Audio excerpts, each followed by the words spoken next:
എങ്ങനെയുണ്ട് പ്രതീക്ഷ? ഇത്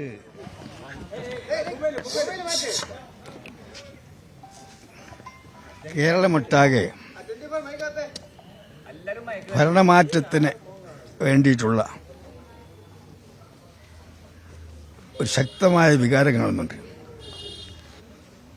ഈ ഇലക്ഷൻ, ലോക്കൽ ബോഡി ഇലക്ഷൻ ഭരണമാറ്റത്തിന്റെ വേഗത വർദ്ധിപ്പിക്കുന്നതാണ്. ലോക്കൽ ബോഡി ഇലക്ഷൻ ഭരണമാറ്റത്തിന്റെ വേഗത വർദ്ധിപ്പിക്കുന്നതാണ് ജനവിശ്വാസം. ജനങ്ങളാകെ കക്ഷിഭേദമന്യേ ജാതിമത വ്യത്യാസമില്ലാതെ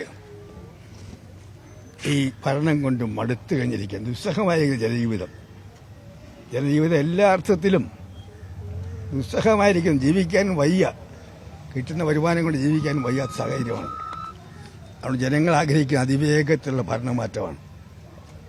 BJPയെ സംബന്ധിച്ചിടത്തോളം കഴിഞ്ഞ ലോക്സഭാ ഇലക്ഷനേക്കാൾ അവരുടെ വോട്ട് ശതമാനം കുറയാൻ പോവുകയാണ്. BJP ക്ഷീണിച്ചുകൊണ്ടിരിക്കുകയാണ്.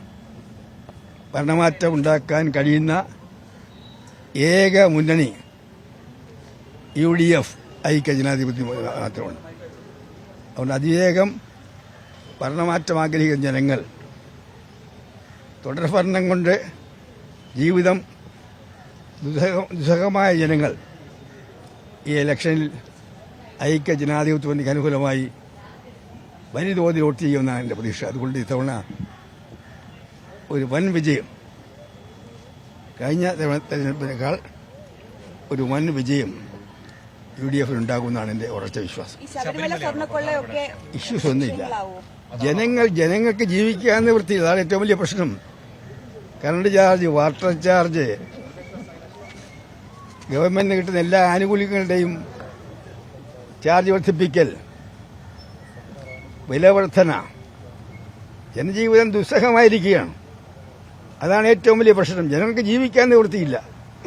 അതാണ് ഏറ്റവും വലിയ പ്രശ്നം. അത്തരം ചർച്ചകൾക്കും പിന്നീടാകാം. ഇന്നലെ ഉണ്ടായിട്ടുള്ളൊരു ആരോപണം, ഞാൻ അതിനെക്കുറിച്ച് ഒന്നും ചർച്ചയില്ല. ഇന്നലെ ഒരു ആരോപണം ഉണ്ടായിരുന്നു, ഞാൻ അതിനെക്കുറിച്ച് ചർച്ച ചെയ്യുന്നില്ല. ഇന്നലെ ഒരു ആരോപണം ഉണ്ടായിട്ടുണ്ട്. ഞാൻ അത്തരം നാണം കെട്ട് ചർച്ച ചെയ്യാനില്ല. ഞാൻ പറഞ്ഞല്ലോ, UDFകാർ മാത്രമല്ല, ഇടതുപക്ഷ മുന്നണിയിലുള്ള ഗണ്യമായ വിഭാഗം ജനങ്ങൾ ഈ ഭരണം കൊണ്ട് മടുത്തിരിക്കുകയാണ്.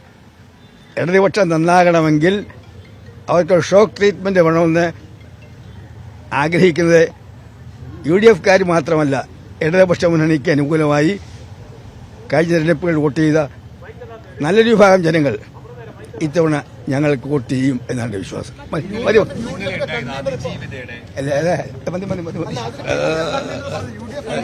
ഒരു കാര്യം ഞാൻ പറയട്ടെ. ഇനി വിഷയം അവസാനത്തെ മറുപടിയാണ്. കേരള ചരിത്രത്തിൽ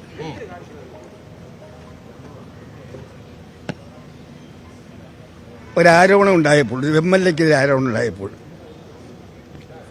കോൺഗ്രസ് സ്വീകരിച്ച ഏറ്റവും മാതൃകാപരമായ കടുത്ത നടപടി മറ്റാരും, ഒരു പാർട്ടികളും ഒരു പ്രസ്ഥാനങ്ങളും ഇതുപോലുള്ള ആരോപണങ്ങൾ സ്വീകരിച്ചിട്ടില്ല. ഇതിനപ്പുറത്തേക്ക് പറയാം.